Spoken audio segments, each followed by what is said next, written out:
So I'm no longer playing with a bent wrist, and let me tell you why. So this is what I'm talking about here. Hi everybody, I'm Evan Marion. You know, for a while, I had a good thing going on with the bent wrist.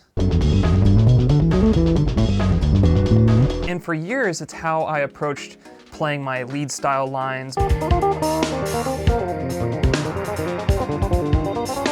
So why would I try to change my playing style? Why would I try to switch things up? Why would I want to do anything different? Does this story seem possible? What really happened here? But there was a period of time where it became absolutely necessary for me to figure out something else. This is like the middle of 2017, shortly after my time with Alan Holdsworth. I was so inspired to practice like I've never practiced before. I started putting in the work again. I mean, I was practicing a lot. I felt this drive that I hadn't felt in a really long time. And so I was really inspired to pick up my bass every day and for hours. And that's when the problems started happening. I started developing some serious physical problems. I started developing this really, really bad burning sensation. So I started stretching, and that seemed to kind of offset a little bit, but I couldn't play for very long. I couldn't practice for very long before it kind of started creeping up, no matter how much I was stretching. And I was stretching a lot, and I was really trying to take care of this because this was starting to make me worry, but I wasn't gonna let it stop me. So I started stretching and kind of just going, all right, things are okay, right?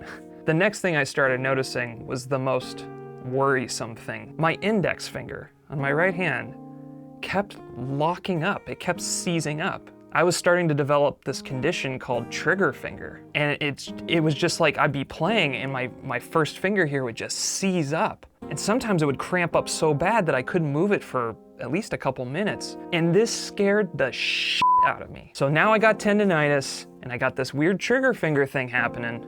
And then the final thing was I started developing this shoulder thing. Like in my right shoulder, there was a muscle that was just starting to burn and tense up as well. And I was just starting to feel like a mess.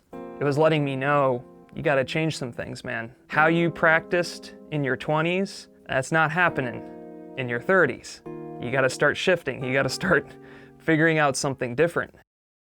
So there's a couple things that I started looking at and started doing differently, and I think they really helped me in the end. Because I had figured out a really good balance between my strap height and my left hand, I knew I didn't want to upset that. So I started looking at my body posture on my right side. With the bent wrist, I just kind of felt like my shoulder was always up. When I dropped my shoulder, that's when I started coming more around the side of the instrument here. And keeping it down, that's when I kind of fell more into this grip shape.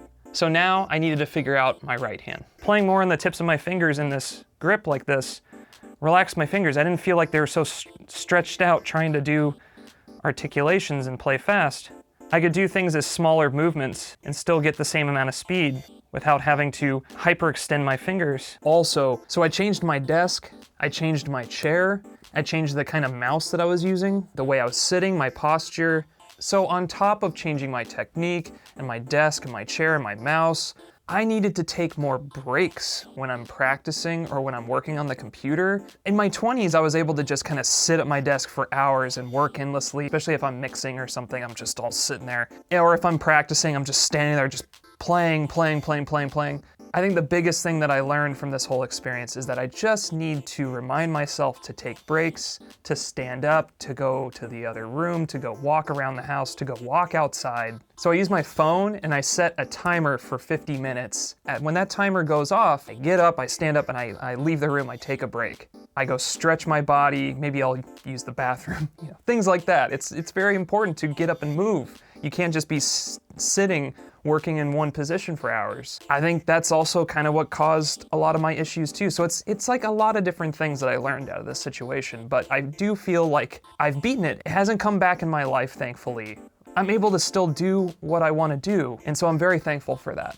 You know, the way I'm playing my bass now, I hope I'm able to play it another 20, 30 years like this. All the tension is gone from my wrist. All my neck, trigger finger, tendonitis, all those things are gone. But if you're going through any tendonitis, arm, trigger finger things, it made a big difference for me, so I hope it makes a big difference for you. So that's it. If you'd like to support this channel, please join my Patreon page. So I don't have any sponsors, but I am supported by my Patreon. So if you'd like to support this channel, please join my Patreon page. So till the next video, take care.